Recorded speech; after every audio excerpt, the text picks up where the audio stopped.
My dear friends and audience, আমি doctor প্রদীপ মাইতি। আজ diarrhoea বা লুজ মোশন নিয়ে কিছু বলছি। আমাদের মানব শরীরে ডায়রিয়া বা লুজ মোশন বিশেষ বিশেষ ক্ষেত্রে দেখা যায়।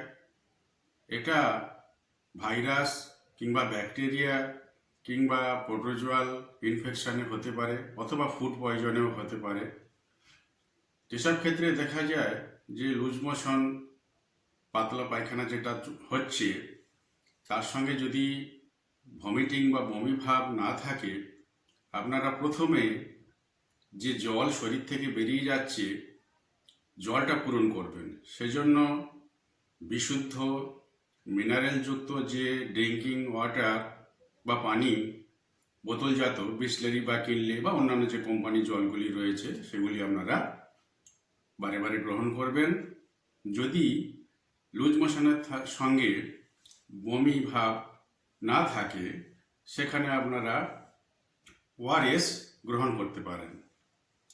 একটি ওআরএসের প্যাকেট বা ইলেকট্রালের প্যাকেট 1 লিটার জলে গুলে আপনারা সেটি 24 ঘন্টার মধ্যে ব্যবহার করবেন। মেডিসিন হিসাবে সাধারণত আমরা ওফ্লক্সাসিন অনিডাজল, যেমন O2 ট্যাবলেট বা অন্টাফ্লক্সোজেট, সঙ্গে পেট ব্যথা যে ভাবটা থাকে, সেজন্য আমরা প্যান্টোপ্রাজল ডম্পেইডন, যেমন প্যান্ডি বা র্যাবেপ্রাজল ডম্পেইডন, এইসব জাতীয় ওষুধগুলি একটি করে দিনে দেওয়া হয়।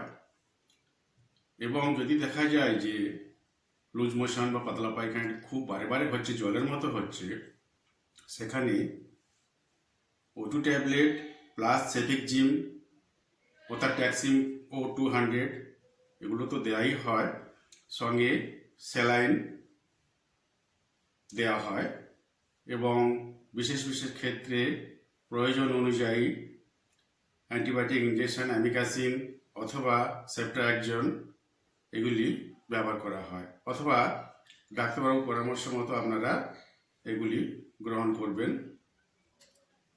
এবং সবচেয়ে বড় কথা, আমরা যখন কোনো খাবার গ্রহণ করি, সেই খাবার গ্রহণের আগে আপনারা হাত ভালো করে হ্যান্ড ওয়াশ দিয়ে পরিষ্কার করে নেবেন এবং পরিষ্কার পরিচ্ছন্ন পাত্রে ভালোভাবে আমরা বা খাদ্য গ্রহণ করবেন। এবং যাতে ফুড পয়জনিংটা না হয়, সেই জন্য বিশেষ খেয়াল রাখবেন। আশা করি সবাই সুস্থ আছেন, ভালো থাকুন। নমস্কার।